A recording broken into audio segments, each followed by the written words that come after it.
Blake's Buzz Live. Buzz, buzz, buzz, buzz, buzz, buzz. It's Blake's Buzz Live. Buzz, buzz, buzz, buzz, buzz, buzz. It's Blake's Buzz Live. More, hate less, read comics. It's Blake's Buzz Live. Buzz, buzz, babies.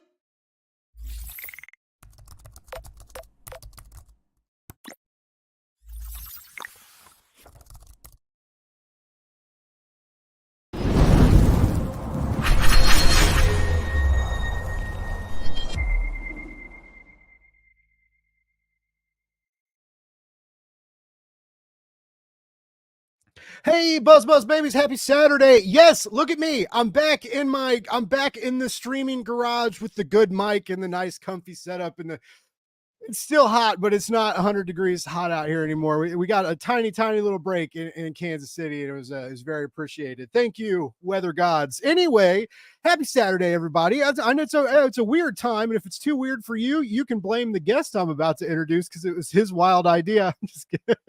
I got a really cool book. Actually, we're going to talk about a few books tonight, but one of the books is a little new splatter Western horror one shot. I can't wait to talk more about it. It's called Swallowers of Shades, and I have the writer and artist, Mr. J.M. Brandt and Mr. Tom Napolitano. He told me to say it like that. He did that in the green room. That's he said it. Guys, what's happy? That's it. I know. I gave you guys a warning. I was like, just don't get us canceled. And I come out with the wild card. Anyways, how you guys doing tonight? Doing good. How are you? I'm good, man. I'm excited to have you back on the show. Tom, I'm happy to have you back on. If y'all remember, this is JM's third time. Because I forgot we did an interview before we did the Halloween special with Cullen Bunn, which was crazy, and watched all those terrible Pumpkinhead movies. The first one I still like. It was still, it was like the good kind of cheese, that like right. Nostalgic horror cheese, right? But yeah, dude, Tom, I made him and this other guy watch all four Pumpkinhead movies, and like two of them are sci-fi originals, and they are just not good. That sounds so good. It sounds great. I still remember Cullen Bunn being like, "You guys watched all those movies?" Yeah. Oh, it was rough. Funny enough, with Tom and I, we just got off of another podcast. What was it, like a week and a half ago? And it dropped yesterday or 2 days ago. And Pumpkinhead came up randomly, and they were talking about doing a Pumpkinhead blaxploitation sequel where it's like Pumpkinhead in the Hood, and it just sounds awesome. And I just wish Pumpkinheads 3 and 4 were that. Yeah. Who else did that? Leprechaun. Leprechaun had the Leprechaun in the Hood, right?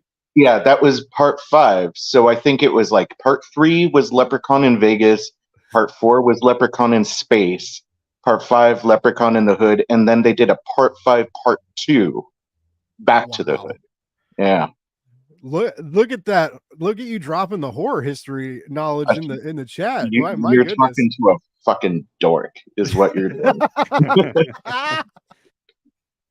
Actually, today I'm really geeked out. Any horror weird film fans might know this, but there's a Halloween event that I do every year called Hooptober.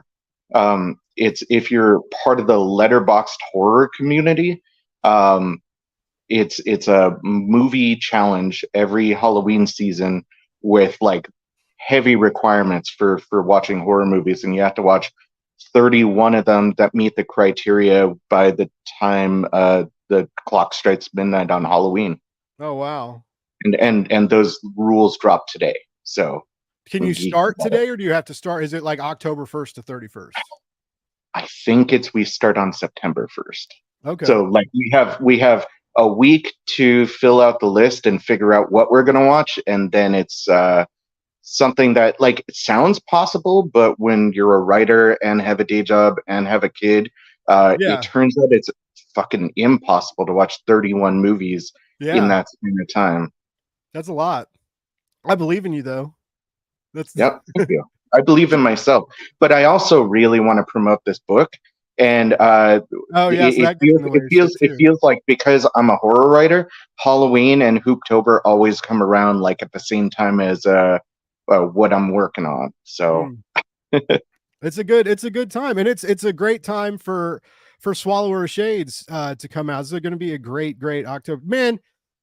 Oh, Tom, there are a couple pages in this. I'm not a squeamish person. I'm pretty resilient, man. If it's like, as long as like you don't kill a dog or an animal or something, like, you know, and even then that doesn't gross me out. It just makes me fucking cry because I'm a sappy bastard.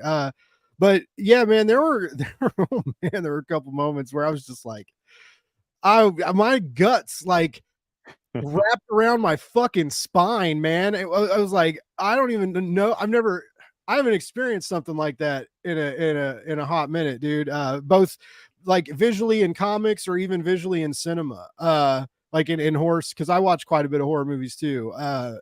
And like, dude, like your art's phenomenal. Like just like your character designs and you're welcome. You're welcome for this feeling.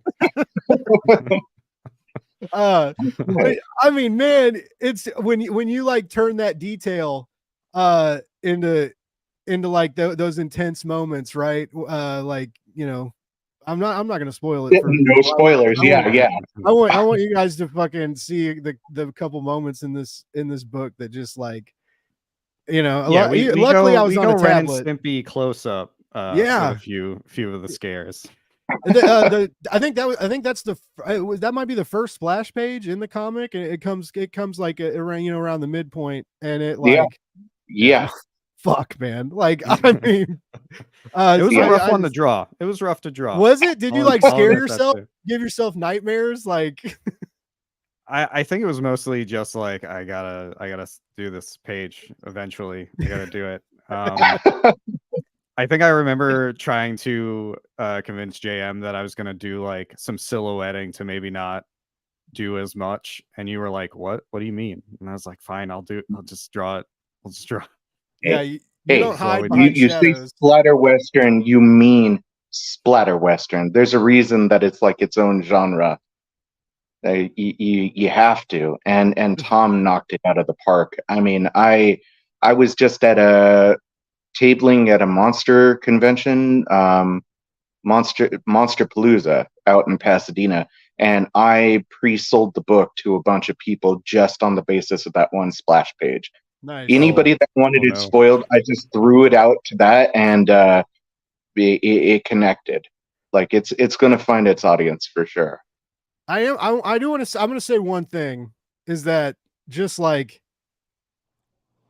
I hope you don't know what formaldehyde smells like. I hope you're at somehow in your life that you have made it this far and don't know the smell of like a formaldehyde jar when it gets cracked open in like a grade school science class or something, right? And if you don't know that smell, it'll still get you.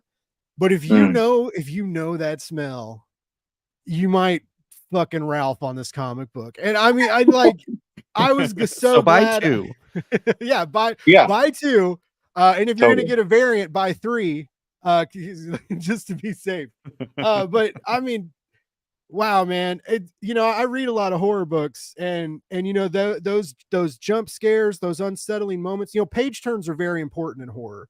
But even with a good page turn, you know, it's not like a jump scare in a movie, like the sound doesn't jump at you as well, right? It's all relied on that moment of that it takes to turn the page or swipe from, you know, layer to layer on the PDF or whatever, right?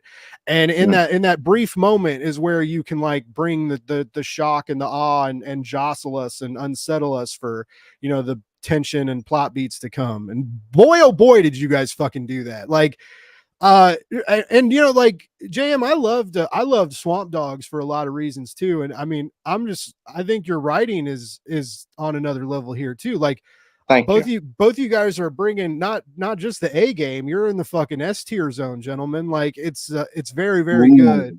And I can't wait.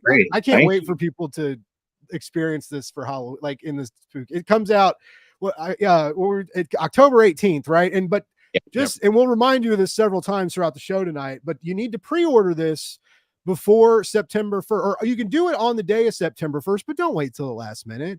Go ahead and do it today. Go ahead and do it tomorrow. Actually, don't do it today because shops are all probably closed by now. Maybe tomorrow, if your shop's open on a Sunday, give them a call. If not, Monday, or if you do those those e-polls and stuff on the websites, add this to your list. Swallowers of Shades from Dead Sky Publishing, who I'm also excited to learn about because this is my first go with them.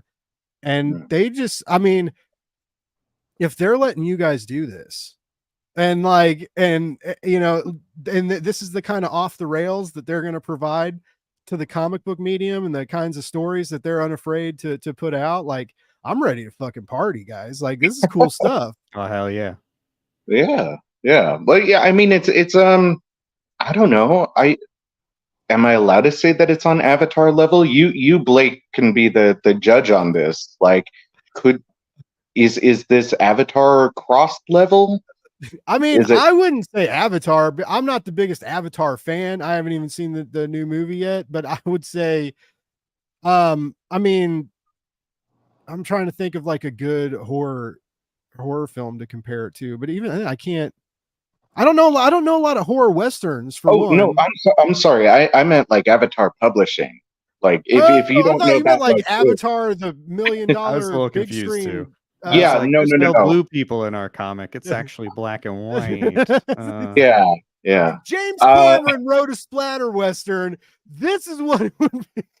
Yeah, I'd like to think so. Yeah, no. I meant Avatar Publishing, which I read some of. My goal was to be like just under what it is that they do because they turn my stomach, and I've seen over 1,000 horror movies, and I particularly like the Italian splatter films and stuff, and so I wanted to be like that, but I didn't want to be Avatar Publishing level because what they do is pretty next level. Like that'll make me feel sick. No, I would compare it to any of like, up to even like the Indy 5, right? The big two wouldn't have the guts to put this out. Maybe like, I don't even know if like in the Vertigo heydays, if they would do like, I mean, it's like, you're tiptoeing that line of crazy. I would like to believe that Vertigo would do it just because I love Vertigo so much. Yeah.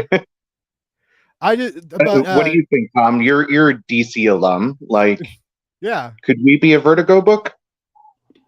I had to do like production work on a Girl of the Dragon Tattoo book fairly recently, I guess within the last 10 years, and that had some rough stuff in it. But I think we might be at the limit for Vertigo. I think a few things would need to be adjusted a little bit. We're kind of like trauma films on this. I think with the effects, Toxic Avenger level, right? But without the level of zaniness, though. There's like a minute amount of zaniness to it. Like if you're a really sick fuck, you'll find some of the humor in it that I try to put into it, but you have to be pretty demented to find it funny. Yeah, you do. But it like you've also like managed to like pull laughs out of the nervous, where you're just kind of like, you're like, what is gonna happen next, man? No, I like for real, both of you should be very, very proud of yourself. Like I said, Tom's art is so great. I could look at his pages. I could look at his pages all day, except like 2 of them. I'd have to take breaks every now and then because, but I'd still look at them, and you just have that ability to really pull people into the panel and hold their gaze, which is why that moment was so traumatizing, because you give the audience enough time to like fall in love with your art, right? And these characters in this Western world and the saloons and everything, and it's all so beautiful to look at. And then you turn that page and you're like, oh, a big picture. No, it's just, you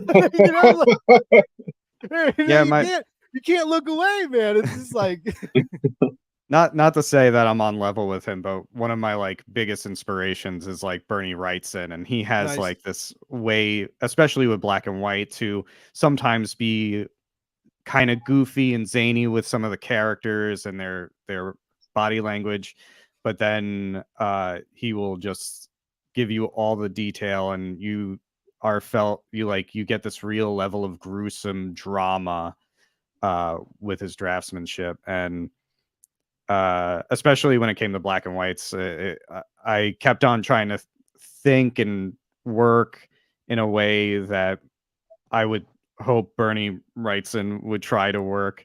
And I think we pushed it further than a Bernie book, but just a little. But I would like to think I gave a mixture, so it wasn't. Yes, it's gut wrenching, but it's also pretty to look at in its own sick way. Yeah. Yeah. No, like I said, the character work and stuff, and how you make this cast emote. I love the narrator. I love how it's introduced as this almost like an old time TV show on panel, kind of everything. This cowboy is just kind of narrating the scene, and he's like, and it's you, even then you provide like this kind of dreamlike surreal state, and it's, it's, you make us question from the beginning, like, whose point of view is this coming from? And if whose ever point of view is it, are they really seeing this cowboy? Can we rely on anything that the story's telling us? And so you like strategically keep us on edge and confused, while luring us in to, these clever scenarios, these clever characters, and the art. And so, like I said, there's a lot going on here, other than just a horror one shot. It's, you guys were very, very intelligent in how you structured it and crafted it. Just a lot of these creative choices, I didn't expect, I didn't see coming. And it's, the darkness and zaniness of it all it just really, really works. And so I guess now that I can kiss your guys' ass enough. So like, I made JM mad. Okay. So now JM, since you are, I figure you can answer this better than I can. So explain to all of us, and by all of us, I mean some of the great people in the chat, like Mr. Ronan here, who I forgot to say hi to. Thanks for tuning in, baby. Howdy, Ronan. And what exactly is a splatter Western, and what does it mean? That's like, we know what a Western is, right? But what is that introductory word that change, that obviously changes everything? What does splatter mean to horror, and when you attach it to genres? Right. Okay. So that was a lot, Blake. So let me go back and also praise Tom's work for a quick second. Like, oh my goodness. Yeah, I know, right? No, he did fantastic, and Bernie would be proud. And I love the decisions that you made in terms of everything. He was just an absolute delight to work with, so much that I asked him to work on a pitch with me for something else that I think everybody's going to really love, and probably, hopefully, other publishers are going to love. So I'll put it to that. But in terms of the splatter Western, so Steve Wands, longtime letterer, friend to Tom, friend to me, letterer of Swamp Dogs, legend in the business. I think I can say that at this point. It's fair. Fair. Yeah. So he was approached to become the publisher for Dead Sky Publishing on their comics branch, and he basically turned me on to Dead Sky. When he told me that he was working with them, I was like, oh, what are they about? Like, I want to do a book. So I saw that they made a name for themselves with splatter westerns, and so I had to look it up. Like, as big a horror nerd as I am, my horror fiction is kind of lacking, and this publisher had been around for a long time and had made a name for themselves in the subgenre of splatter western. Wow. So splatterpunk is a subgenre of horror, and I had to look up what it meant. And basically it's where horror typically will give you one or two gross out moments. A lot of it is implied. A lot of it is in the shadows. A lot of it is use your imagination. Splatterpunk says, fuck that. Fuck the convention. We're showing as much as we can, as hard as we can, for as long as we can. And we're gonna like roll around in the muck and the grossness and celebrate the fact that we're all sacks of meat and that we can do horrific things to that meat to one another. And so I was like, when he said that he wanted to do these splatter westerns as comics, I was like, game on. And I gave Steve 30 different possible pitches, like one line pitches, and he picked the two that he liked the most, and then he whittled it down to one. I hope that I can do more of them because at the very least, I love the idea for the other one that he singled out. Was one of my favorites. So I have some more gross westerns in me, guys. Nice. But setting it in a Western setting is like the other part of the equation, and it's just, people like Westerns. In general, people like Westerns. They sort of come in and out of vogue in movies, in TV, in fiction, in comics even. There's like Western phases and then there's Western lulls. I always said I didn't really like Westerns. They were like one of my grandfather's favorite genres and stuff. And growing up, it was like, oh, I don't like Westerns. I'm a film snob. I'm a horror snob. I'm a cult movie snob. I don't like Westerns. And then I realized when I go back to my favorite movies, a lot of them are Westerns. A lot of them are spaghetti Westerns. Like Tombstone is something that I started a movie review blog because of, basically. It was like that, The Magnificent Seven, and Predator were the reasons that I started this movie review blog. Nice. Yeah. Nice 3 name drop there. I could watch those over and over again. So you could say Tombstone. Tombstone was your Huckleberry. Yeah. Oh yeah. Yeah. I'll be your Huckleberry. I dressed like Doc Holliday for 3 years solid when I was a kid after watching Tombstone.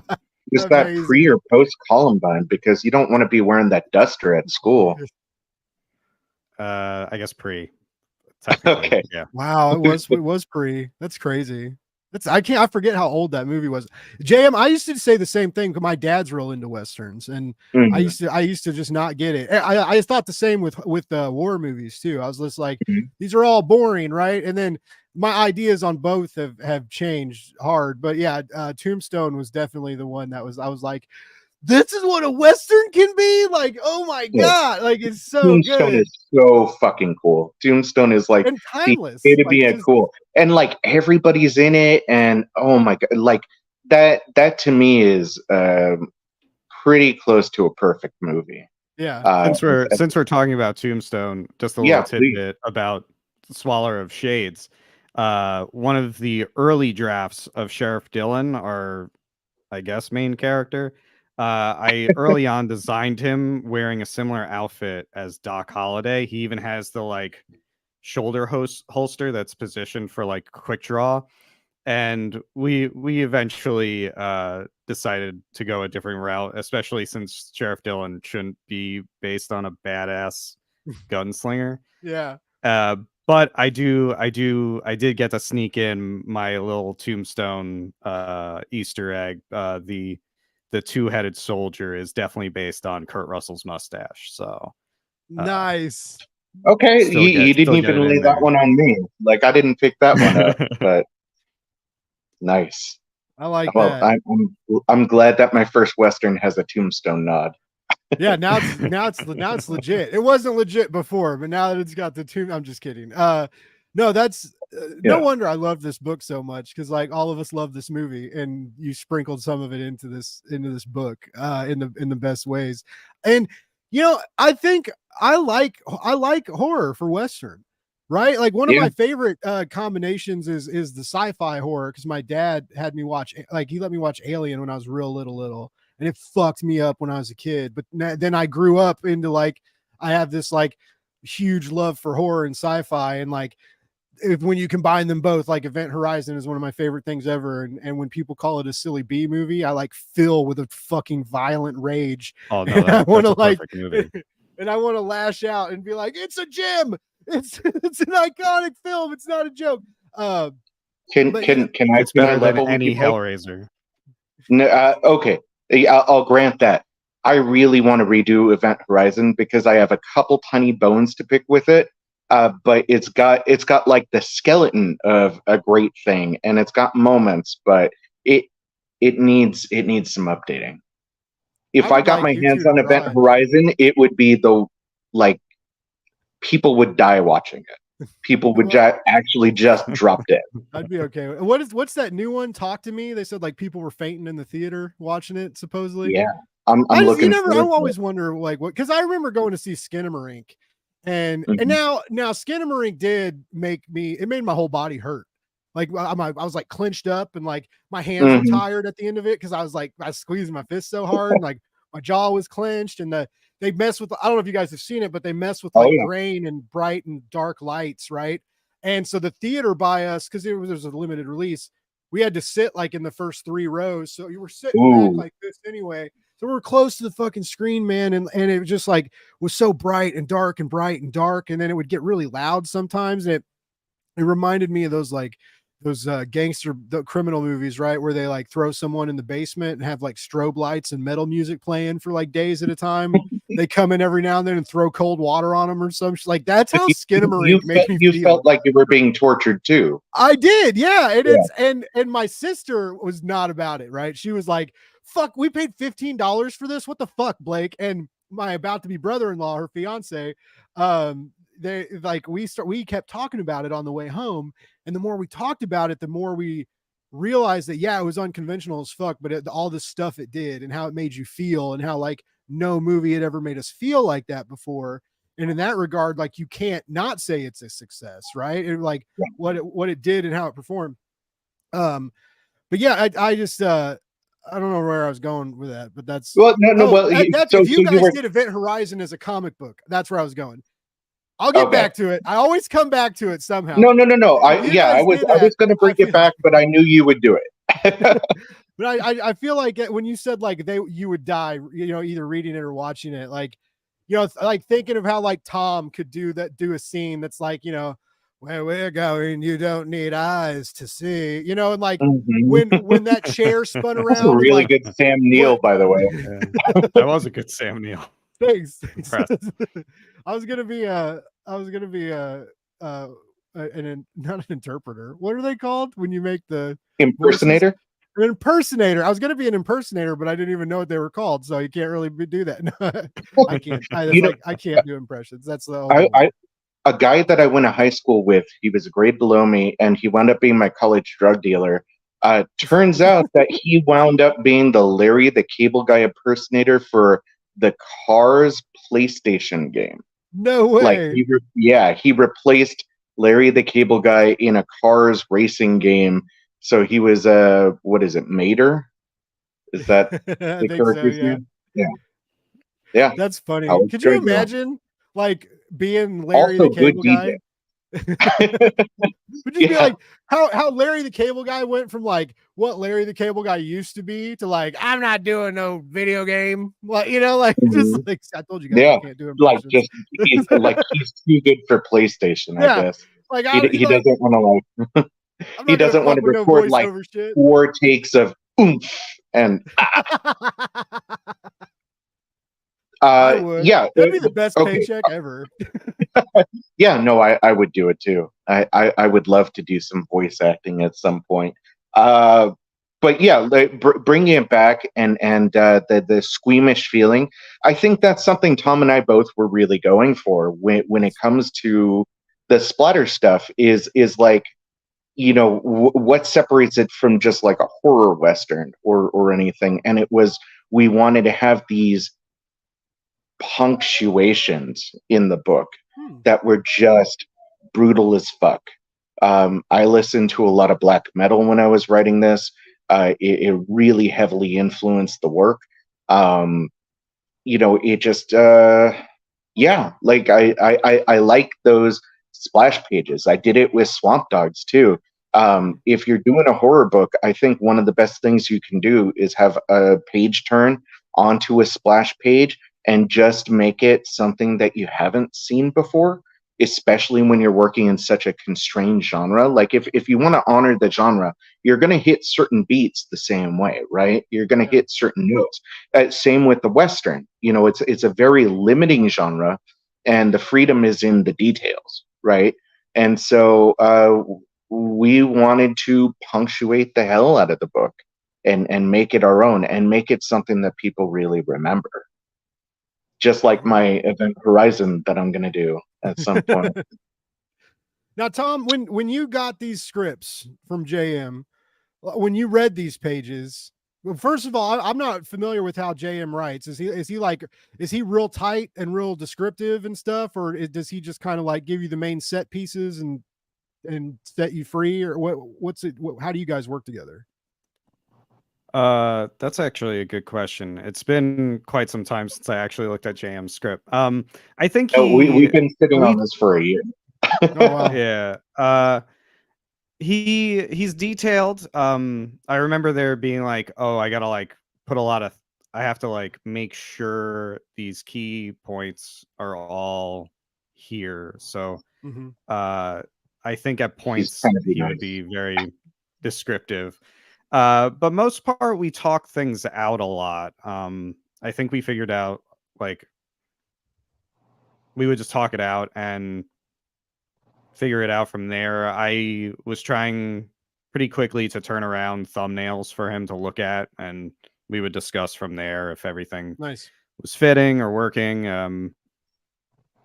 And I forgot the other points of your questions. Oh, what was it like? What was it like when you? I didn't finish it. I started with a question and then asked about the script. But when you read those scenes, like there's a shaving scene and a lunch scene, and how like when you read when you read those, like were you just like a good way of putting that? Yeah, I mean, we're for a moment were you like, oh my god, I have to draw that, or was it like, oh my god, I get to draw that? Like what did you think? As I alluded to before, the lunch scene was I kind of had to be talked into that one. I had to work myself up for that one, the lunch scene. The other ones, the other ones I personally don't consider like harder than like RoboCop. Like the other ones I was pretty like, or Wishmaster. We got pretty Wishmastery at one point. So like Wishmaster. I'm a big horror fan, and there's I don't know. I was like, oh, I can do something with this. There was one where I had to figure out the mechanics. Like not to spoil anything, but I just did not know how.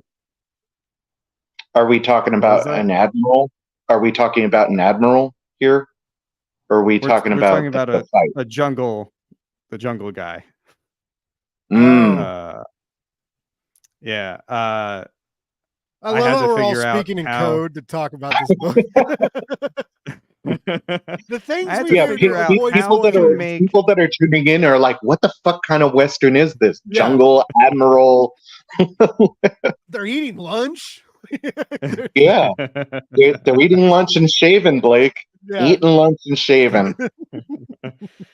Yeah, so I had to figure out how to explode certain things. Oh, that doesn't even sound right. No, it sounds right. but I even talked about Ren and Stimpy. Like, I think you try to think of the like things that were freaky, and like Ren and Stimpy had a lot of nerves and blood pumping through veins, and I tried to focus on things like that. And even Bernie Wrightson, like he drew people pretty vascularly, so I tried to keep things vascular to properly explode stuff. I want to make that. Does that spoil anything? T-shirt. No, yeah, I was keeping going it to say that vascular. should be on the front cover of the book. Like, I try to keep things vascular. Yeah. Yeah, I agree. And you exploded things real well.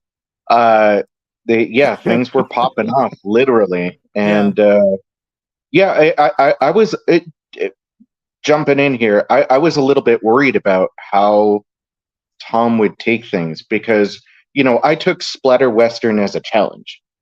I had never really worked in the splatter genre before, but I had just come off of writing a short story that I guess technically would be a splatterpunk story. And so I like the idea of reveling in the gore and everything. Lucio Fulci is a huge inspiration to me. I have a little Lucio Fulci homage in the book. So if anybody doesn't know who he is, check him out. Check out most of his movies, not all of his movies. And I was worried about how Tom would take things, and I knew that he was Steve's friend, and I was worried about scaring him away and everything. And when we jumped on the phone to talk to one another, I saw his Francesco Francavilla Texas Chainsaw poster in the background. I was like, oh yeah, we're going to get along just fine. I mean, I still had to talk him into lunch, but outside of that, it worked really well. And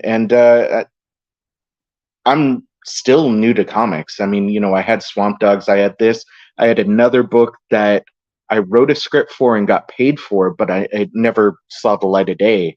So this was really only my third project. And so I didn't know how to work with artists, if that makes any sense. Like I kind of view anybody that can draw better than a stick figure as a wizard or a witch that should be burned at the stake. And so it was just like, I see things very detailed in my head. I was like, oh, make this happen, wizard. And Tom and I would have discussions about it because in the script I get pretty detailed about certain things. I try and write my script a little bit like a story. Like if I released a script, I think people would enjoy reading the descriptions of the panels. Maybe not as much as the comic itself because the art is way better than the writing, but there would be an audience for it. So yeah, he and I talked quite a bit. I do remember the exploding part with the jungle being a bit of a hiccup that we had to get over, but I think he handled it. I think you even drew me some diagrams to explain how it would work. Yeah, we had to get schematics. Jam is very good at schematics. He drew me a map of the carnival. This also takes place in the carnival. Did we mention that at all? No, I kept meaning to bring it up, how you guys brought what I felt brought new life into the Carney tale as well. But yeah, sorry. Well, not sorry about the compliment, but sorry I interrupted you. No, you should be sorry about the compliment. Yeah, no, I mean, whenever I pitched it, I just said it's a mummy in an Old West freak show and the sheriff investigating the murders. Yeah, see, it's more than that, but that wets the whistle. Like that gets you, I'm like, okay, I would buy that. Right, yeah. I have mystery, I have mummy, I have freaks. All you need. It's all you need. And to that point, and to how we work together, I think we mostly tried to figure out the characters and their design before you were even done with the script. So we were building these characters, and they honestly have more backstory than they should have. Like we could probably do our own 4-part and focus on each character, like the Alfie chapter, the Lefty chapter. 100%. But we had to condense it all in this one book, and I think that's why it hits so hard so fast. And that's why you got to get 2 so you can make a mess of the first one, and then keep the other one with the pages knocked, maybe, so you don't look back at. Well, people should buy more than 2, like, because you're going to want to reread it, and then you're going to mess up the next one.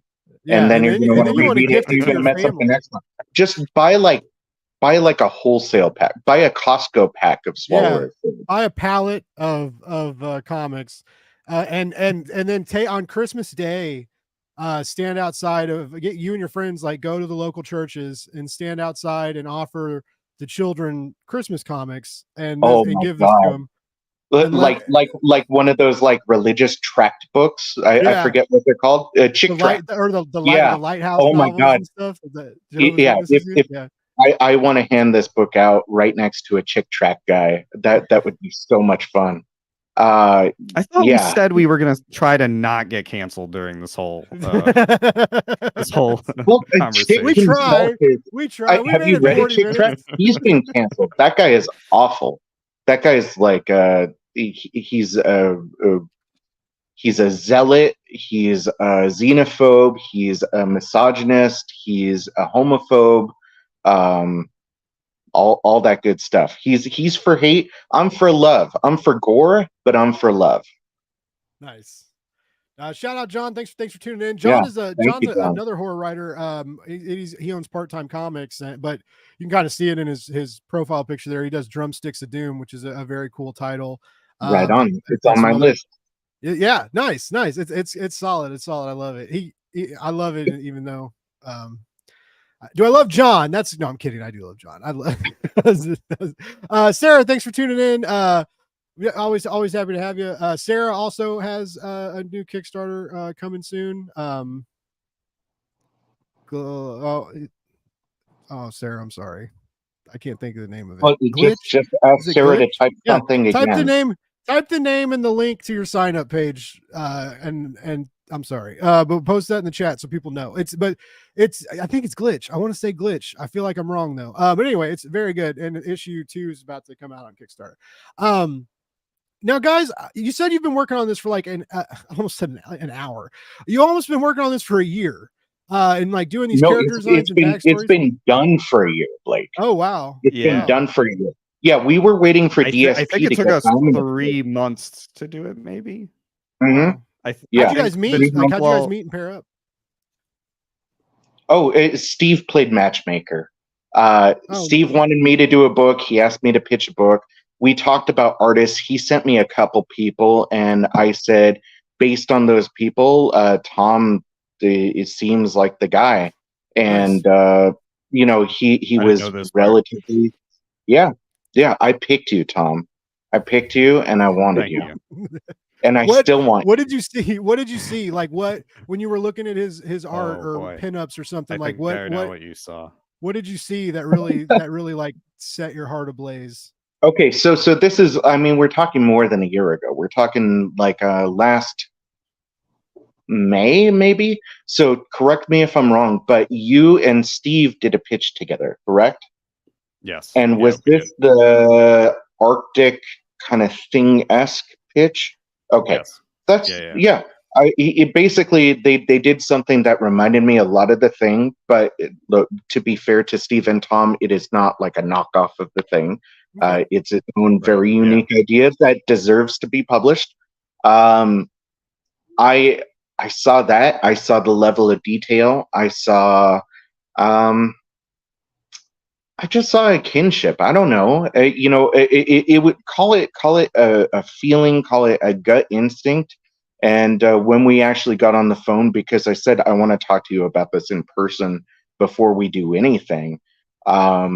Mostly to apologize preemptively. I think that because that's what I was saying is like, these people to me are wizards, and I'm new to comics. So I told Tom, and I've told every artist I work with, I don't know when I'm being too much, and I don't know when I'm being too little. And if I'm ever being either one of those things, call me on my shit and we'll work it out. Because I don't, as twisted as I am, I don't feel like I have a mean bone in my body. And I'm really not being too demanding if I'm asking too much. I just don't know what your limits are. Mm-hmm. So you tell me what they are, I work around them. Nice. Hopefully that came across when we had our discussions and stuff, and I'm not like a tyrant or anything. But yeah, so I just I thought that we could work together. Something told me we could work together. And I'm glad you listened to that voice in your soul or wherever weird depths of your body came from. I'm glad that I got Tom before he blew up, and he was like too big for my britches. Yeah, right. Like when the page rate like skyrockets.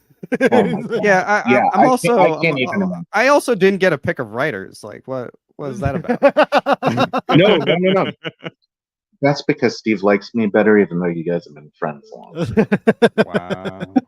He knows Wow. I'm the talent. I'm the one that's blowing up after this one. This one, I'm calling it now. Tom and I are winning awards for this. Oh Nice. wow. All right. Yeah. I'll take Yeah. one. No, I fully believe in the strength of this book. Yeah, it's a one shot, but like Tom said, each one of these characters could have their own mini series as a prequel. We put a lot of thought and a lot of energy into it. Even in those 3 months and even in these 24 pages, everyone's crafted with love. All the freaks are based off of genuine freaks that we did research on. Tom did a shit ton of historical research. I did too. The amount of disgusting photos that I found on Google Photos Oh man. to help reference, that was the hardest part of writing this, was because I wanted to be disgusting. I was like, okay, I wanted to be disgusting but accurate. What can I send Tom to give him as inspiration? And both of us just found the most horrific shit. There was actually, I mean, I don't want to spoil too much, but we found an inside out fetus at one point, and we were talking about that and throwing that in there at some point. And it is a horrific thing that I had no idea existed in real life, but apparently some babies are born inside out, and they're stillborn, and you kind of don't know it until it's too late, but it is exactly what you think it is, and they're all like white with red eyes, and it's the worst thing in the world. I saw Wow. so many pictures. That sounds like the worst comic book title ever. Like inside this month on Inside Out Fetus Boy. What'll happen? What'll happen next when the angry Christians? I don't know. Yeah. Well, you I mean, gotta throw angry Christians in there somehow. Yeah. Well, it's like what Tom was saying with Ren and Stimpy. I could picture that being a John K book, like Inside Out Boy. Now, Tom, what you've going back to this publisher. So you've done a book with Dead Sky before. You did the Case of the Bleeding Wall. You did the colors on that. Yes, I'm. It's an ongoing series, and I'm doing the colors for the Case of the Bleeding Wall. Yes, it's written by Joe and Casey Lansdale.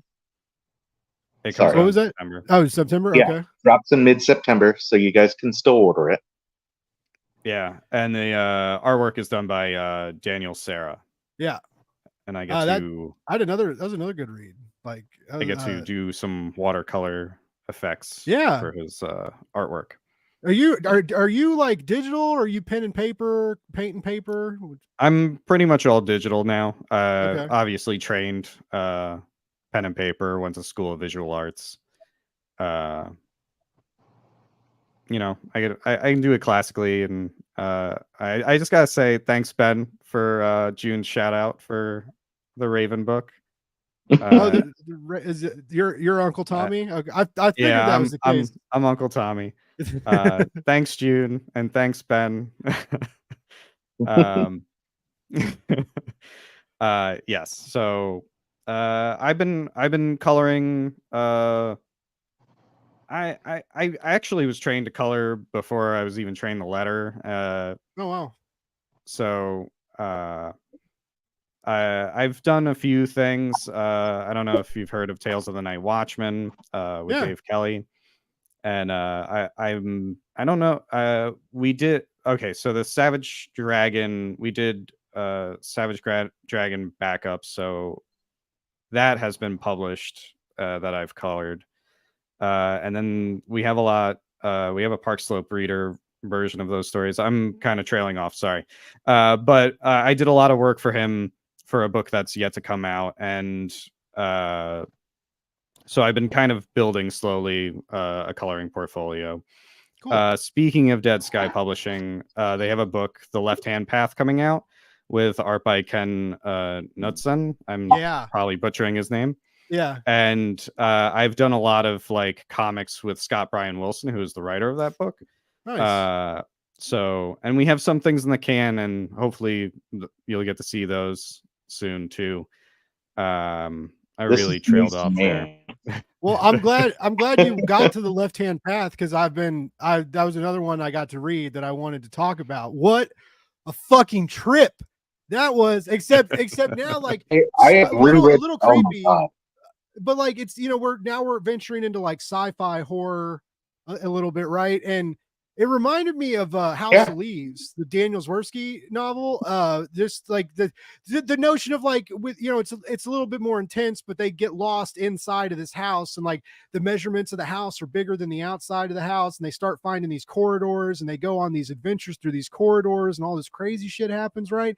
And we're hundreds of thousands of years in the future, and humanity has been living in the dark for so long because this giant, it's not Earth, or we're not led to believe it's Earth, it's something else, right? But it's this ship that's so big crashed into this planet, blocked out the sky, and humanity has spent thousands and thousands of years exploring this structure, cataloging everything that they find in it. And that's like every time society dies, like the one that rebirths and like they just pick it back up, this like continuous exploration of this unknown vessel. And it's like really dark and hopeless and cerebral. And I mean, like, wow, I'm serious. Like, if these are the three titles I got to read from Dead Sky, it was The Left Hand Path, The Case of the Bloody Wall, and Swallowers of Shades. And apparently what JM says is that these are their first big three releases that Dead Sky's doing. And if this is what they're bringing at the start of the game, like, what the fuck are they going to do in the next few months? Like, I can't wait to see more from this publisher. And yeah, and now these are 2 one-shots, but then like Tom said, the bleeding wall, Case of the Bleeding Wall is going to be an ongoing. Tom does some really great colors. That's why I asked how he drew, just because it looks like he watercolored it, right? It's very very beautiful and a little bit muted. Yeah. It really adds to this kind of like dreary vibe. And it's about kind of these like paranormal investigators who have like a very intriguing past and backstory. And I'm sure that trauma is going to be brought to the foreground in one way or another throughout this series. Very cool. Some awesome stuff from this publisher. And I'm so glad you guys get to be a part of it. It's like, 'cause I know JM had some issues with, with comic book stuff, and, making something that didn't get put out, and everybody's got those horror stories. And I'm really hoping, when you get these, I'm hoping Dead Sky, like, stays true, stays focused, and takes care of their people. Because if they do things right, and they're putting out this kind of quality product, like, I feel like they could be a big name sooner than later. Oh, for sure. Or should be, at yeah. least. Well, okay. So number one, Dead Sky takes care of their people. Like, Nice. I think Steve is a real step guy. Jeremy Wagner, who started Dead Sky Dead Sky's been around for a long time, but as another company called Stygian Sky Media. And they got famous for inventing or popularizing splatter westerns as novels. So there's a ton of like novels out there. I think they're under the, correct me if I'm wrong, Tom, Death's Head Press imprint, the splatter westerns. Or maybe so, maybe yeah. not. Okay. So Death's Head Press is an imprint of Stygian Sky / Dead Sky. Yeah, they have a lot of good stuff. They already know what they're doing. They're just venturing into comics. They're venturing into comics because they got a Joe R. Lansdale graphic adaptation. Joe R. Lansdale, for people who know, co-wrote with Casey Lansdale as far as the Case of the Bleeding Wall. But this guy's a horror legend. You guys are glitching out, so hopefully I'm not glitching out for you. So he is a horror legend. He has a Lifetime Achievement Award from the Horror Writers Association. He did Bubba Hotep, the story that became the movie. Nice. Yeah.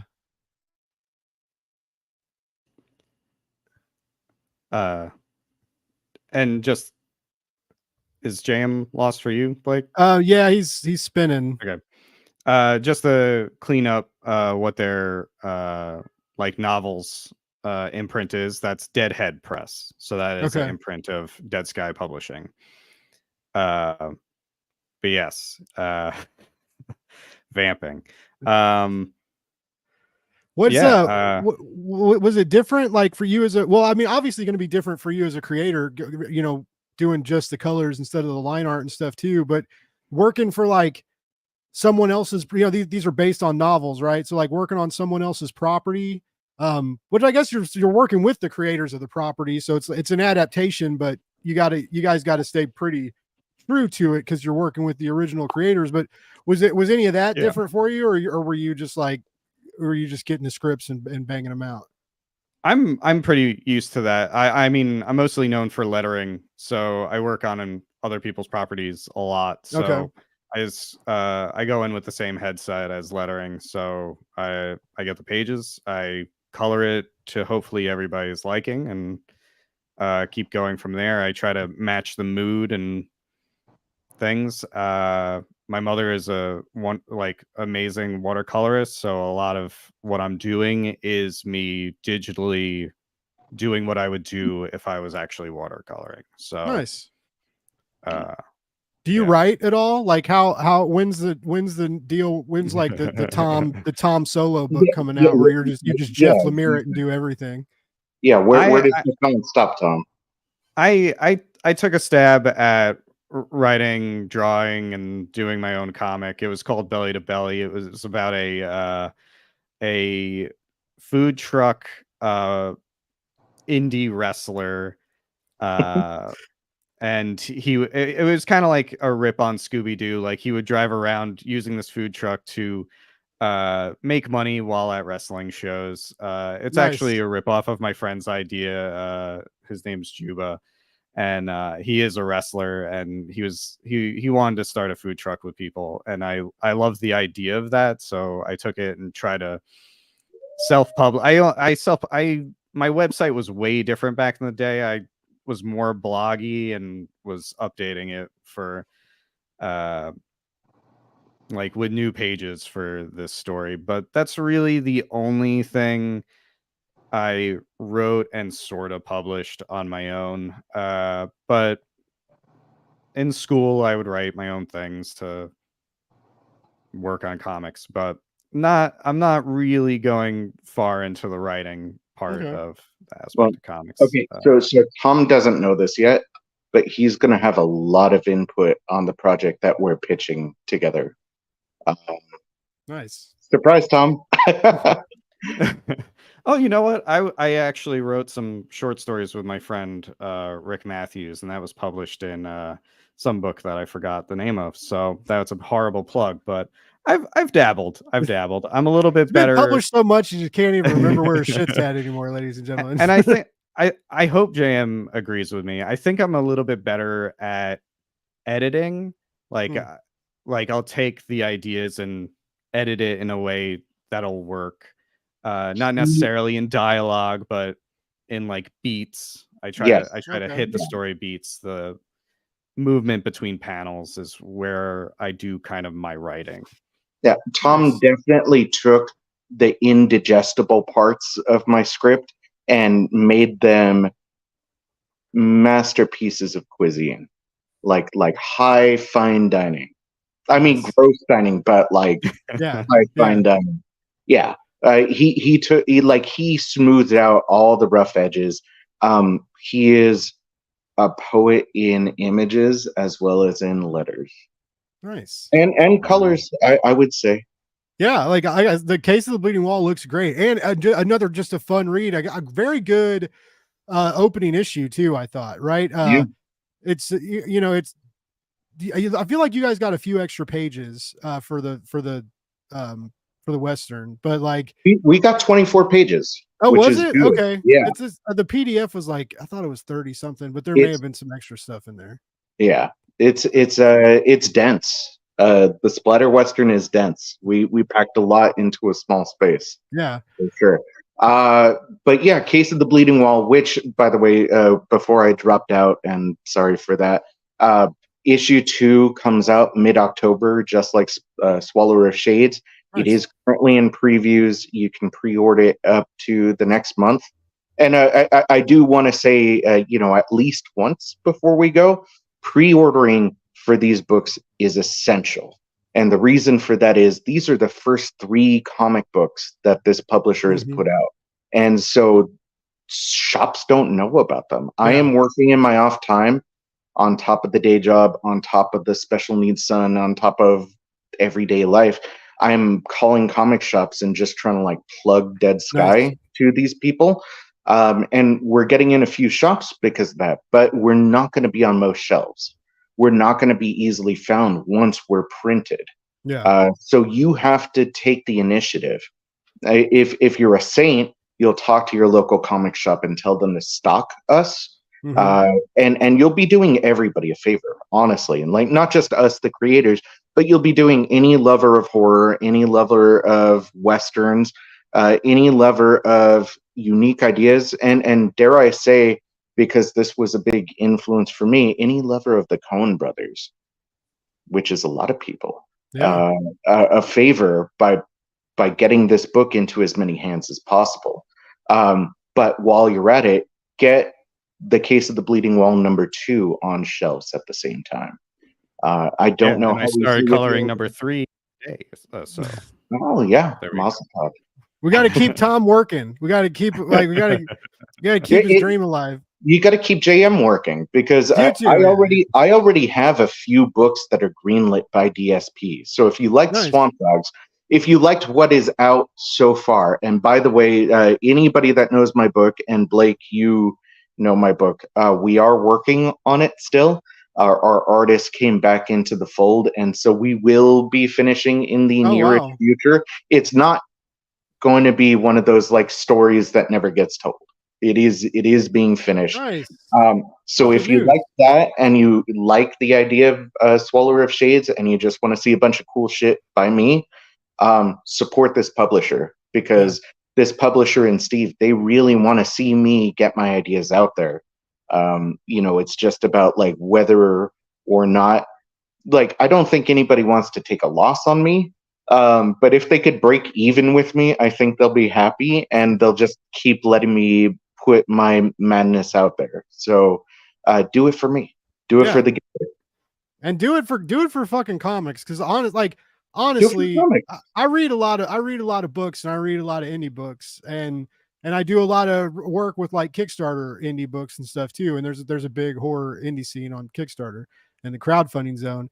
And this, not just your guys' book, not just Swallower of Shades, but like all these entities I've read from Dead Sky, like genre fiction fans, these are the comic books that you want. You just haven't heard about them yet. And like JM said, pre-ordering will help make sure that people hear about them and that you can get them. And that you won't be, if your shop thinks it's kind of interesting and orders 1 or 2 copies, and then you show up late on Wednesday, you might not get them, right? So like if you pre-order the books, that's good for you. You're gonna get the books that get pre-ordered. But I mean, like word of mouth, sharing is caring, and caring is fun, right? Like let people know about this stuff. And I know there's a lot of big Scout fans out there, Scout Comics fans, and a lot of us were loving Swamp Dogs. And so like if you guys dug Swamp Dogs, like the stuff that these gentlemen are bringing to Dead Sky Publishing, it's right up your alley, and I promise you'll regret missing out on it if you don't get a chance to read it this October. You're going to be missing out on something great.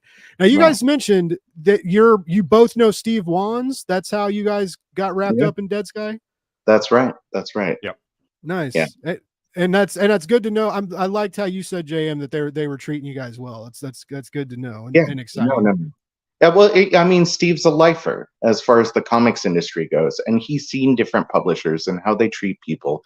And I think he recognizes, especially having been a letterer for the most part. And Steve, just like Tom, is a well of hidden talent that nobody knew existed, because lettering is the most overlooked part of a comic book. Yeah. It's the most underappreciated. These guys are the bass players of the comic book. And without them, comic books don't sing, right? Yeah. And what I'm finding out between Tom and Steve is that letterers are Renaissance men that are capable of absolutely anything and everything. Steve is a really talented writer. I've read some of his short stories. Like Nice. it's just like the talent doesn't stop with these guys, and it makes me And wish Steve, that I could be in their level.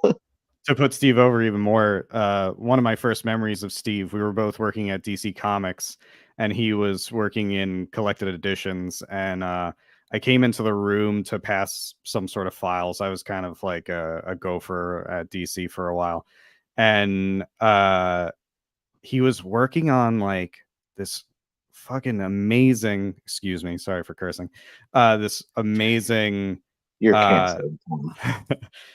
this like it was just, I think it was just like a zombie hand coming out of the ground, and I remember being like, oh my god, he's so good. What is he doing here? he must It- be like he must be like drawing a book here or something. And he is, as JM was saying, like a Renaissance man. Like he can do anything, and I believe in him. Yeah. Well, Nice. I believe in him too. I believe in Dead Sky, period. Especially if they give me more books. Fucking Dead Sky, give me more books.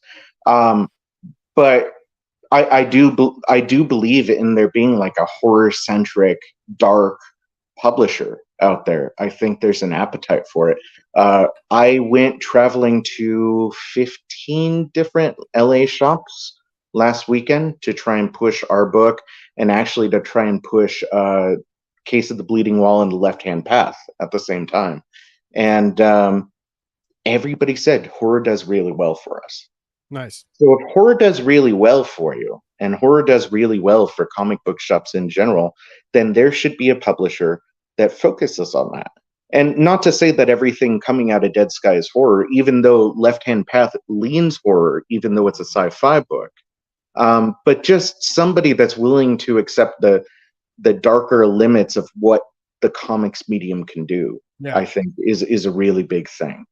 Yeah, they're definitely not scared to take risks. It seems, No, like they're no. all like, even though like there is a creepy horror thread throughout these titles, but like all three titles are like really different, and even like in the horror field, tonally different.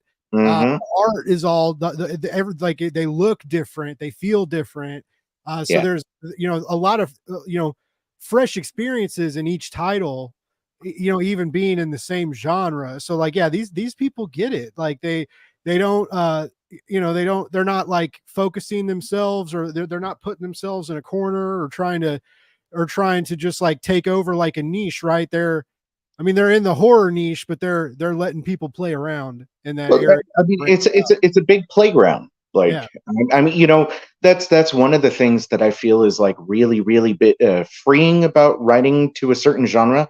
I want to branch out. Like, if I got a superhero book, I'd be fucking stoked. I could do a Marvel book right now, and I have ideas. So Marvel, give me a call. But working in horror, there's so much maneuverability, but you have this like framework that sort of keeps you in check at the same time. But anybody that's seen 100 horror movies can tell you they're not all slashers, they're not all the same tone. There's so much room for variance. Matter of fact, talking about like the risk that Dead Sky is taking, I knew that Scott Bryan Wilson was doing one of the other splatter westerns. I don't think we've mentioned this yet. Swallower of Shades kicks off a 4-issue anthology series, Yeah. each with a different issue that comes out monthly, November, December, January, each with a different writer and a different artist, all black and white, all covers done by Gary Brown. And tonally, they're all very different. But I wanted to introduce myself to people, and I introduced myself to Scott. And he said in the interim, like, oh, I did another book for Dead Sky. It's called The Left Hand Path. Here you go. And I've never been more professionally jealous in my life than when I read that. I wish to fuck I was the writer of that book. It is such a good book. That's It is wild. so interesting. It is what I so told Chuck, unlinear. Like right. What I as told Chuck when I unlinear was as you can pitching be. it is it's like the best story out of a vintage heavy metal magazine, Yeah, but just yeah. expanded upon. Like they just gave him room to work. It is very high concept, but it's very horrific, and the art is very singular at the same time. It's like it's what indie comics should be. Indie comics shouldn't be trying to make the next movie or catch the next break, although Swallower of Shades would make a really nice movie, guys. Um, I don't know that it could be a series unless we went into the backstory. What do you think, Tom? Like, I Oh, think absolutely. just the, We have so much backstory on just the dang monster that we yeah. could Oh we my could God. do Yeah. like our Yeah. I there's thought so much to work with. I want to keep hyping Dead Sky, but like I was fully ready to get into the research that I did to get our mummy onto the page, but Dead Sky just they're doing a lot of different things, and it's really really fascinating to watch and be a part of from the beginning. And I do like, if I have anything to do with it apart from just writing the books, I'm going to make sure that it happens because I have faith. Nice. Yeah, And from oh, sorry, Tom. and from like an artist's point of view, like all of us are trying to make like masterpieces. Like I tried. I don't know if I succeeded. You guys say I did, so I'll take it. Yeah. But like Left Hand Path is phenomenal. It's so beautifully done, and but it's still like, you know, scary, it's spooky, like, but it's a work of art. The Case of the Bleeding Wall, Daniel's doing like amazing ink work, and I'm trying my best to keep up with him. He does great covers. I think he does a lot of the covers for Deadhead Press. I could be wrong about that. Okay. So he has a very beautiful watercolor style, but we're all trying to make like masterpiece works. Speak for yourself, Tom. No, actually, believe it or not, Swallower of Shades for me was when I let myself go and I said, not everything needs to be the next great American novel. I said, just do what it is that you want to read, and people will dig it. Nice. And so, like, I'm not going for high art, although in its own way it is.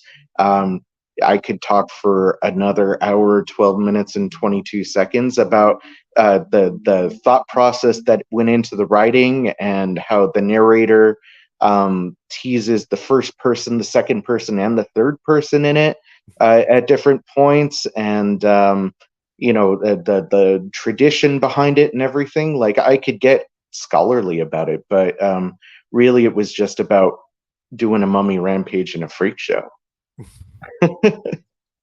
Keep it simple, right? No, yeah, like I said, JM sent me these issues, and well, first of all, like, I'm gonna, like, Monday I'm sending somebody an email begging to be on a press list. Like, first thing, like, Blake's Buzz needs to be on this press list. And because I would love to stay up to date with what they're doing and cover their stuff and have more of their creators on the show. You know, like, I just, like, these are legit really cool comics that people need to be talking about. And you know, and Swallower of Shades, you guys have gotten some good reviews so far. Like, yeah. I know you put the call out for reviews. It seems like everybody reading it really likes it, which is rated better than Swamp Dogs. People like loved or hated Swamp Dogs, especially the first issue, but like, yeah, people really got what I was doing with this one. And nice. I think Tom's art really helped. Not to knock Huber, who's an amazing artist in his own right, but I think we did what we set out to do. I think we did a really good job of showing people stuff that they haven't seen before in a relatively familiar setting, yeah, just enough off tilt or off axis to be unsettling in its own right, and showed them some stuff that they have never seen before. Our first review, I think we physically made the reviewer sick. Nice. Which felt really good. Like, I was about to say, like, how good that feel. Yeah, we got a lower score than we probably should have, and I think it's just because the reviewer, I think his name was Tyler. It was for Comic Watch. So if Tyler you look Davis, up the Comic Watch, yeah. So look up Tyler's review. He just was like, I thought that I couldn't be shocked anymore, and then I was wrong because fucking Swallower Shades proved me wrong. and I think we got a 7.8 out of 10. That's still a good score, though. No. It's still good. I'm not one of those guys that's like, give me a 5 out of 5 or fuck you. I'll take it. But I think we got dinged a little bit for being a little too much what we set out to do. That's good though. That's good. The nun slapped you guys on the knuckles with the ruler, right? Like, yeah, you're too hard. You went too hard, gentlemen. No, I think you went just You're hard. trying to be the class clown? Well, mission accomplished. Yeah. You trying to make me throw up while I'm reading? Well, good job, because you did it. I mean, you gotta push boundaries, especially if you're going to be in genre fiction. All right, you can't. I mean, most literature, most creative processes, you play it safe and you stay in your comfort zone. You're going to get in trouble, and you're going to find yourself feeling stale, right? But more importantly, your audience will as well. Like people will pick up on that. And when you're pushing boundaries, or like what Tom said, when you're all setting out to make a masterpiece, right? When you're out trying to put out some revolutionary work that's different than everything on the shelves, and that's full of your blood, sweat and tears, right? And your trauma on top of that. Like I'm sure there's some. Some of you guys are gonna be a little fucked up, all right? And I am too. I'm a fucked up guy, right? So I can say this, I call it out. But there's some trauma and horror that, like, it just feels a little too real sometimes in some of these titles, right? Like the loneliness in Left Hand Path, like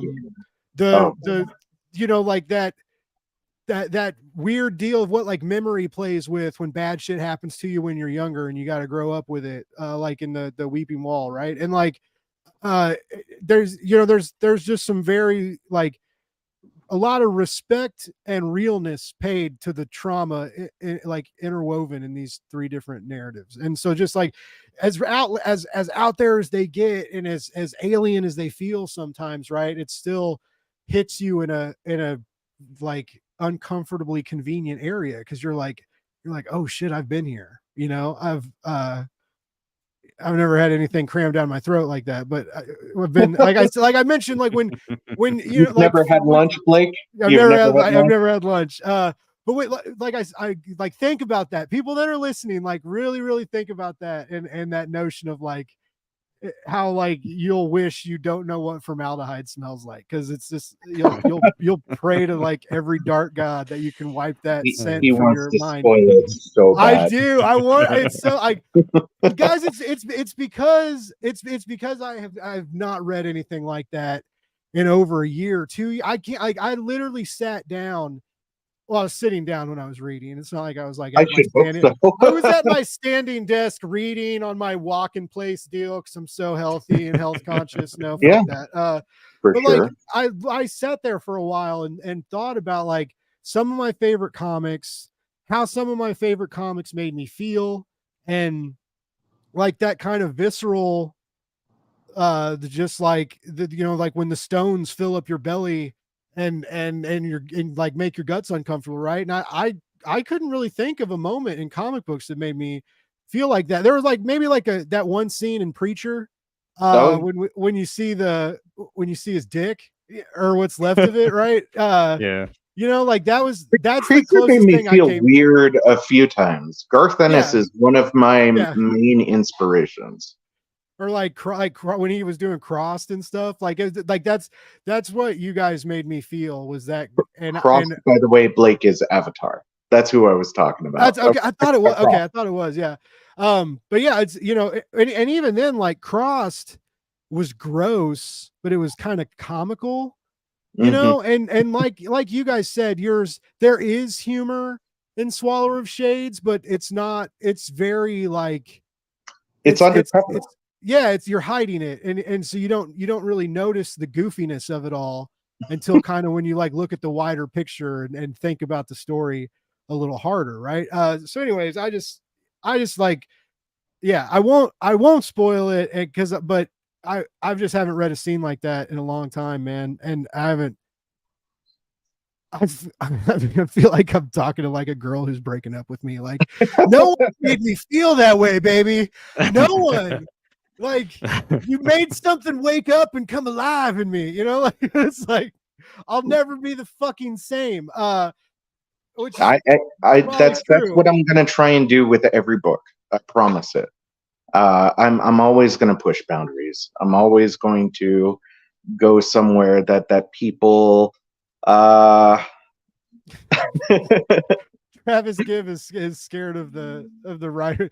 I don't think JM would lash out at a reviewer. But no. But I'm you working never know, for Travis. so better give him that 5 out of 5. The next time that I'm on your show, Blake, will be for a Travis book. I don't think that's spoiling anything. I'm a part of an upcoming Kickstarter for Holiday Spirits Volume 3, which is also very fucked up because I don't know anything else. Well, no, that's not true. People, you can give me some work for hire stuff. I will tone it down. I will be your lapdog. But need a slice of life book written, he'll switch it up, baby. Like, you want an Archie book? You got an Archie book, baby. Yeah. But yeah, no. If I'm doing horror, I want to do something that I haven't seen because I've seen over 1,000 horror movies. I've read a ton of horror books. I've read a ton of horror comics. I want to bring something else to the table that people haven't done before. But like live within that world. I want to honor the tradition and I want to expand on the tradition. I think Tom helped me cement my place.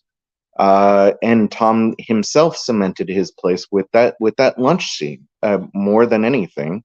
I like the page before the lunch scene more. So yeah. No, the page before, the page after. Giving this scene a little too much credit. Well, but a splash is a statement, right? Yeah. And that's the whole reason it takes up a full page. Yeah. Yeah. No, but what's leading up to it though, like the story beats, the tension, the whodunit aspect, like. Well, Tom did some really creative things with the page before too. Yeah. Like some things where when he showed it to me, I was like, holy shit, you really knocked it out of the park. Because that's another thing that I told him, and this is something to like keep in mind. If you're on the fence about getting this book after an hour 22, is we tried pushing the boundaries of what a black and white sequential art book could be. Our transitions, our panel turns. I like getting experimental with it, and Tom went there with me. I said, let's not just have a grid of 6 panels and just call it a day. Let's transition into things. Let's bleed into things. Let's let one panel work with another one and really take a part of the foreground and the background. Let's have it be its own character. And that's something that I want to do in my books too, is just have the page interact with you and enhance the experience as opposed to just being like a picture frame. Like you've got Sarah in the chat saying how she wishes she wasn't a scaredy cat. So because she really is intrigued and wants to read this book. Well, I think you guys should reach out to Sarah for a pull quote so that when you traumatize and break her spirit, she's one of the most positive, wonderful people in comics. when you guys break her and ruin her forever, like that'll be the quote that like shows up like on the collected edition of the Splatter Western anthology collection. I'll tell you what, Sarah, I am an amateur armchair psychologist. I will provide some therapy free of charge after reading our book. Like, go ahead and give it a read. Let me know what you think, and I'll walk you through it. Like what Blake was saying, people that work within horror, we're damaged goods. I said. I'm sloppy. That's what I alluded to, but no, I didn't come out and say it. No. I wouldn't be coming up with this stuff if I didn't have some trauma, if I didn't have some sort of a darker background. This is where I live. This is my playground to let out my darker thoughts. This is how I stay a Boy Scout. I was a Boy Scout. I was raised religious. All of my id comes out in my books. Nice. And that's so my ego and my super ego can be happy, and I can be pleasant. And at my day job, I can be the smiling guy that just like says yes to everything. The key to happiness is genre fiction. I love that. I love that so much, actually. Now, guys, it's Saturday night, and I know I've kept you for an hour and a half, and I apologize. Like I get, I always try to wrap these things up at an hour. Anybody that watches my show knows I'm full of shit when I say that, because I just can't do it. I feel like my first one was like 3. Yeah, we talked. And then we talked for like an hour after. Yeah, that happens sometimes too. But no, I do want to I'd like real quick, guy. Like, I don't know if you guys have newsletters or websites or like basically like the best place that we can follow you guys and keep track of you online to kind of just know what you're doing next. Cause I think both of you deserve to have people paying attention to you. Not like in a stalker way, but in a, we'll buy future things that you guys put out, kind of way. Tom, where how do we keep track of you, bud? On all the socials, I'll be TE Napolitano, TE plus my last name.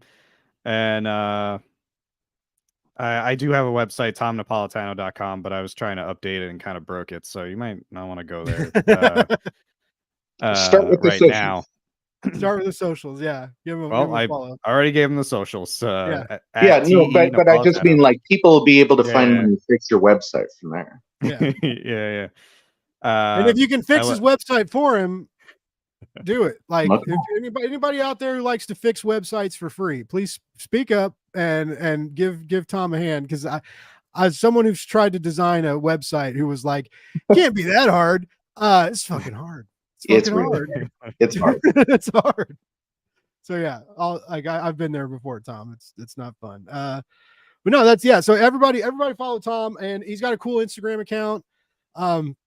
He's on Twitter. Well, we're all still on Twitter, just kind of waiting to see what happens next, right? I'm teetering, but I'm there. And JM, where are we keeping track of you these days, bud?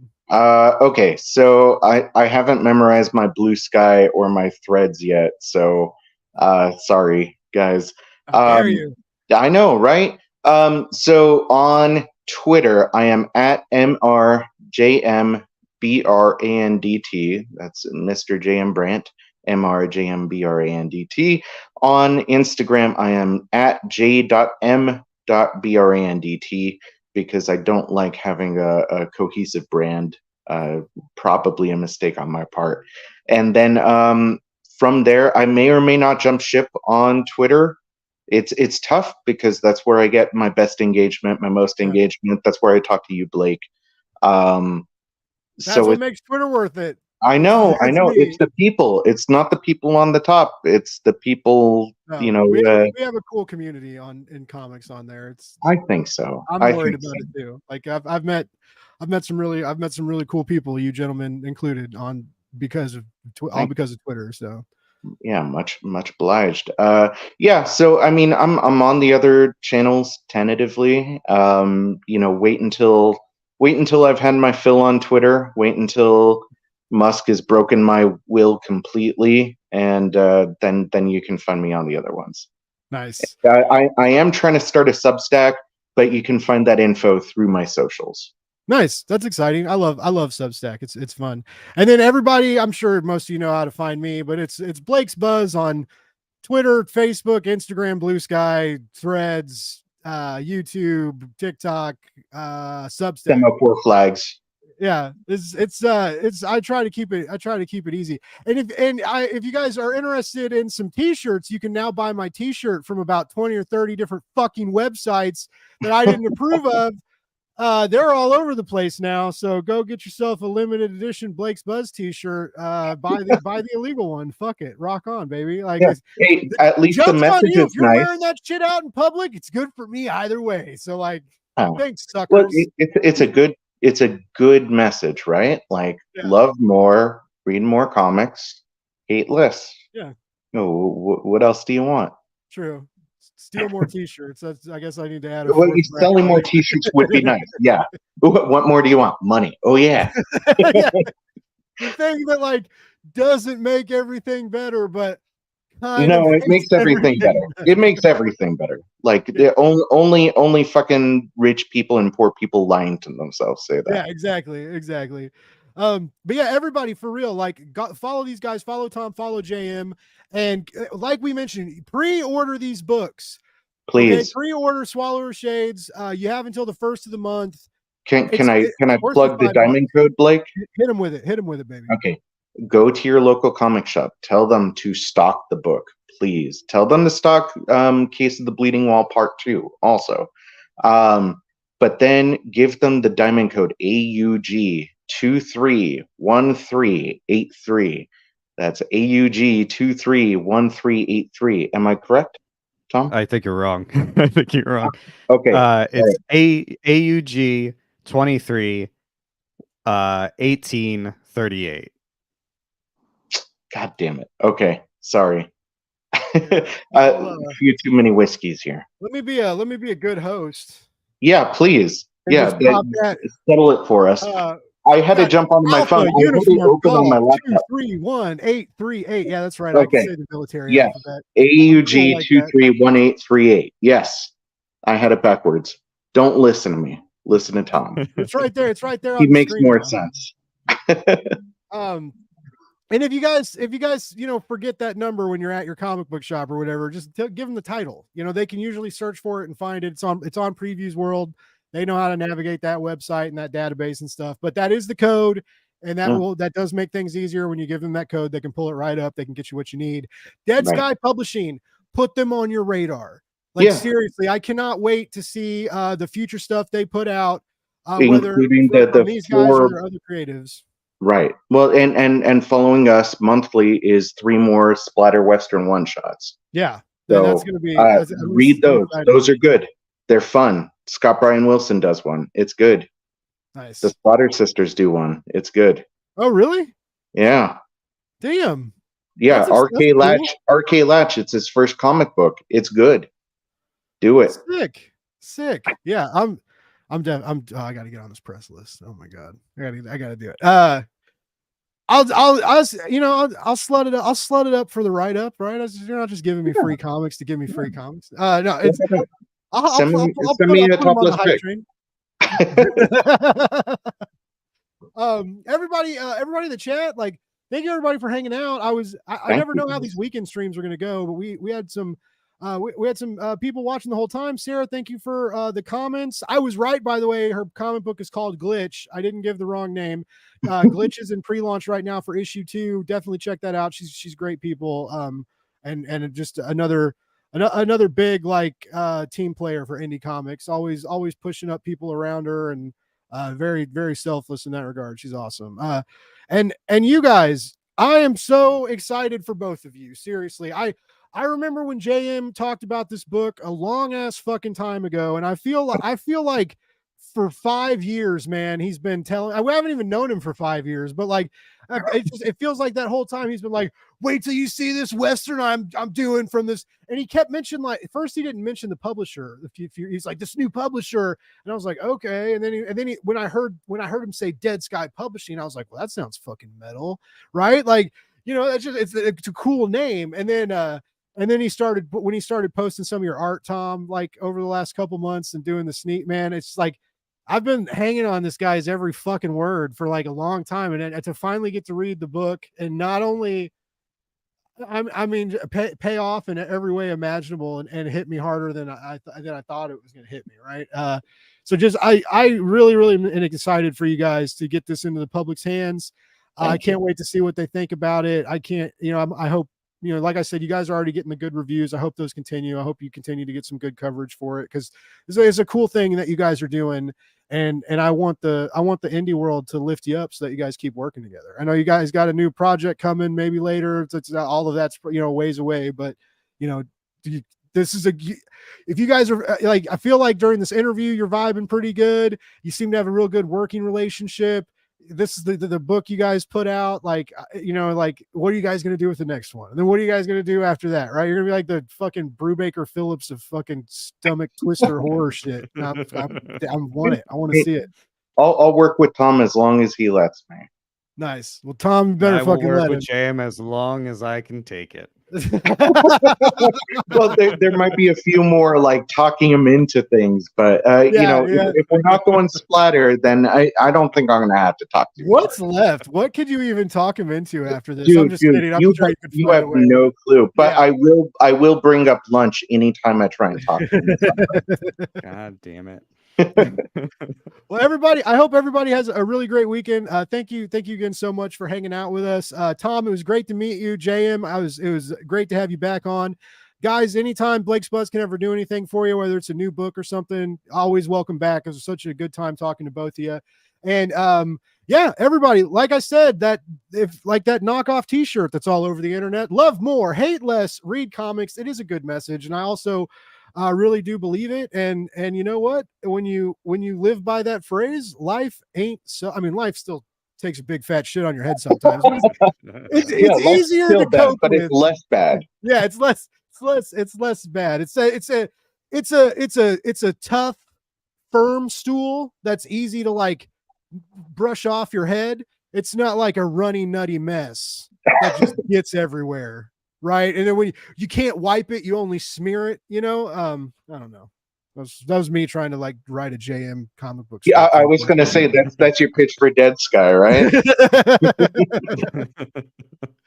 Well, again, everybody, thank you so much. We will be back next week with a couple more shows. We'll be announcing those next week. And also Blake and Cole Read a Book should be back on Tuesday. I know we've missed a couple weeks, so we miss you guys. So hopefully we'll be back on that.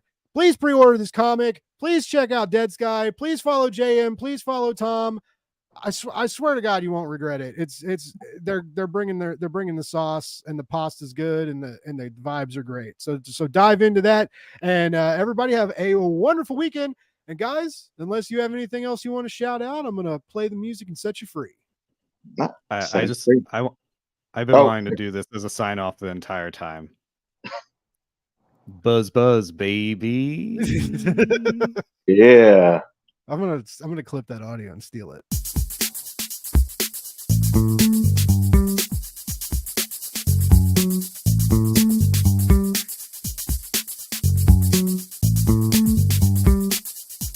It's Blake's Buzz Live.